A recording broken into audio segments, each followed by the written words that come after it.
আজকে কালকের কোন শহর নয়, অন্তত 500 বছরের ইতিহাস রয়েছে এই বাগেরহাট শহরে।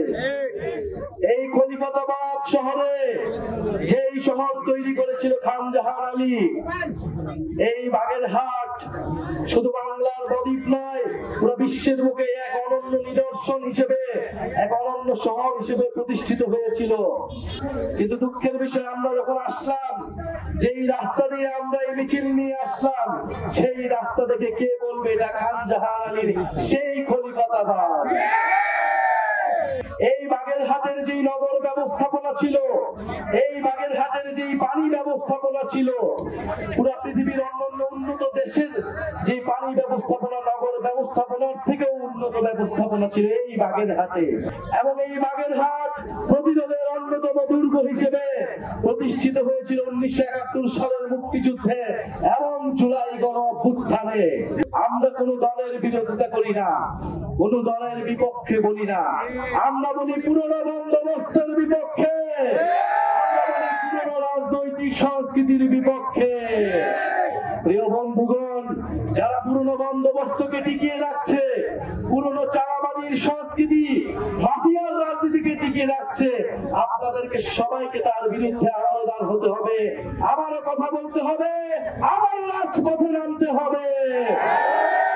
বাগেরহাটবাসী, আমরা বলেছি স্পষ্ট ভাবে, এই গণঅভ্যুত্থানের শক্তি, এই তরুণ প্রজন্ম কোন নির্বাচনী ভাগ বাটোয়ারায় বিশ্বাস করে না। কোন নির্বাচনী ভাগ বাটোয়ারায় তারা পুরনো বন্দোবস্তের সাথে আপোষ করবে না। বাগেরহাটে কি চাঁদাবাজি কমেছে?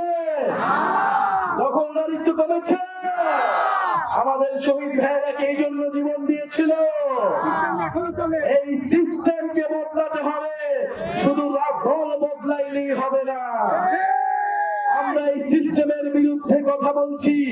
এই মাফিয়া, এই দুর্নীতি, এই চাঁদাবাজির সিস্টেমকে বদলাইয়া নতুন সিস্টেম আনতে হবে, যেখানে মানুষ তার অধিকার পাবে, মানুষ তার মর্যাদা পাবে। প্রিয় বন্ধুগণ, আমরা চাই বাগেরহাটে শিক্ষার ব্যবস্থার প্রসার হবে, বাগেরহাটে স্বাস্থ্যের প্রসার হবে, বাগেরহাট থেকে সকল দুর্নীতিবাদ এবং দখলদারদেরকে বিতাড়িত করতে হবে। আপনারা আইনের আশ্রয় নিন, আইন ব্যবস্থাকে শক্তিশালী করুন, এবং পুলিশ প্রশাসন এবং সরকারকে বলবো, এই যে ব্যবসায়ী নিহত হলো, এর দায় কি কেবল একটা দলকে আমরা দিব? সরকার এবং পুলিশকে এর দায় নিতে হবে। আপনাদের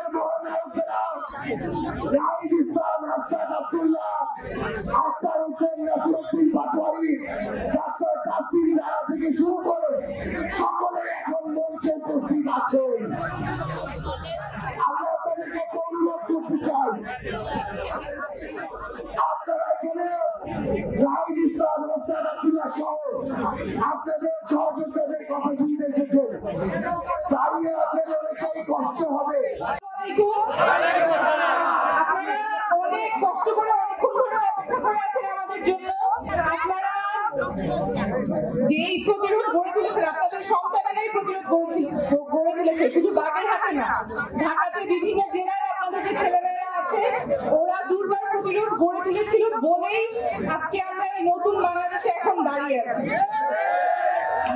আমরা ওই পুরানো বাংলাদেশে ফিরে যাব না, যে পুরানো বাংলাদেশে রাষ্ট্রের নিরাপত্তা বাহিনী নিজের নাগরিককে খুন করে, গুম করে, আপনাদের সন্তানদের চোখ কেটে নেয়, পা কেটে নেয়, হাত কেটে নেয়, সেই বাংলাদেশে আমরা আর ফেরত যাব না। এবং যারা এই গুম খুনের সাথে জড়িত, যারা আপনাদের সন্তানদেরকে, আপনাদের বাবাদেরকে, ভাইদেরকে, বোনদেরকে খুন করেছে, পঙ্গু করেছে, তাদের বিচার আমরা নিশ্চিত করেই ছাড়বো। বাংলাদেশে দেড় যুগের মতো সময় ধরে ফেসিবাদ বসেছিল, সেই ফেসিবাদকে বাংলাদেশ থেকে আমরা উৎখাত করে ভারতে পাঠিয়ে দিয়েছি। সেই জুলাই মাস যখন আমাদের সামনে উপস্থিত, 1 বছর সময় যায় নাই, আমরা দেখলাম জুলাইকে আকাঙ্ক্ষা নিয়ে জুলাইকে যে চিন্তা নিয়ে, জুলাইকে যে আশা নিয়ে আমার ভাইয়ের রাজপথে এসেছিল, জীবন দিয়েছিল, রাজবন্দী হয়েছিল, আমাদের সে আশাগুলোকে দুমড়ে মুচড়ে ওরা ছাড়খাড় করে দিচ্ছে। জুলাইতে আমরা গিয়েছিলাম, এমন এক বাংলাদেশ আমরা পাবো যেই বাংলাদেশে কোনো চাঁদাবাজি থাকবে না। এমন এক বাংলাদেশ আমরা পাবো যেই বাংলাদেশে কোনো টেন্ডারবাজি থাকবে না। এমন এক বাংলাদেশ আমরা পাবো যেই বাংলাদেশে কোনো নির্যাতন থাকবে না। হাসিনার সময়টাতে বিশ্বযুদ্ধে রাজপথে ছাত্রলীগের কুলাঙ্গাররা ধান্দা দিয়ে কুপিয়ে হত্যা করেছিল। আপনার বাপকে হলের মধ্যে ছাত্রলীগের গুন্ডারা পিটিয়ে পিটিয়ে নির্যাতন করে হত্যা করেছিল।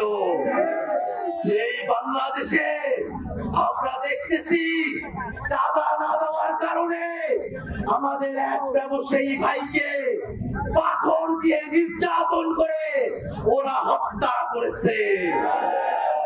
বিশ্বজিতের খুনি, আপনারের খুনি আর এই সোহাগ ভাইয়ের খুনিদের মধ্যে কোনো পার্থক্য না। বিশ্বজিৎ আপনারের খুনিকে আমরা বাংলাদেশ থেকে বিদায় করেছি, সোহাগের খুনিদেরকেও আমরা বাংলাদেশে স্থির হইতে দেব না। বাংলাদেশ কোন সন্ত্রাস চায় না। বাংলাদেশের মানুষ সুসংহত হয়ে দক্ষিণ এশিয়াতে শান্তিপূর্ণভাবে বসবাস করতে চায় এবং এই খান জাহান আলীর মসজিদে গিয়ে আমাদের যে বহর রয়েছে তাদের প্রত্যেকের উপলব্ধি হয়েছে বাংলাদেশে যত বড় জালেম আবির্ভূত হয়েছে, বাগের হাট থেকে শুরু করে এই বঙ্গ জনপদের মানুষের স্পিরিট তত বৃদ্ধি হয়েছে। আমরা শান্তিপূর্ণভাবে বাংলাদেশে বসবাস করতে চাই। ৭১ সালে বাঙালিদের উপরে বৈষম্যের নির্যাতন চালানো হয়েছিল পাকিস্তানের হানাদার বাহিনী। ২৪-এ এসে ভারতের পেটুয়া বাহিনী, ভারতের দল, আওয়ামী লীগ আমাদের মা বোন ছাত্র যুবা সবার উপর অস্ত্রপাত করেছিল, সবার উপরে খুনের বন্যা বয়েছিল। কিন্তু আপনারা সচক্ষে প্রত্যক্ষ করেছেন, যেটা আমরা প্রত্যক্ষ করেছি, একজন শহীদ হয়েছে, ৪০ জন রাস্তায় শহীদ হওয়ার জন্য দাঁড়িয়ে গিয়েছে। আমাদেরকে কেউ প্রতিহত করতে পারবে না বাংলাদেশে, কারণ আমাদের শিক্ষা, আমাদের সংস্কৃতি, আমাদের অর্থনীতি এমন জায়গা থেকে উৎপত্তি, যেই জায়গায় হিন্দুত্ববাদী সংস্কৃতির বিপরীতে নতুন একটি সভ্যতার সূতিকার আমরা দক্ষিণ এশিয়াতে বিনির্মাণ করতে চাই।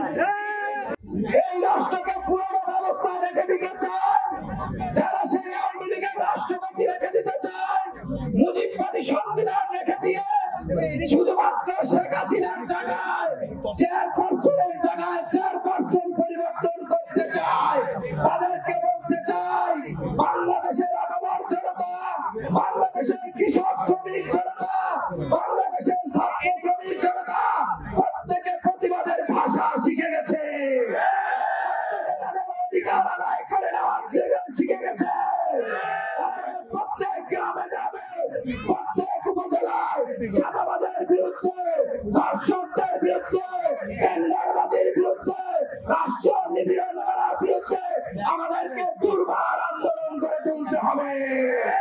আমাদের সেই অধিকারকে আদায় করে নিতে হলে সংবিধান, নতুন সংবিধান প্রদান করতে হবে।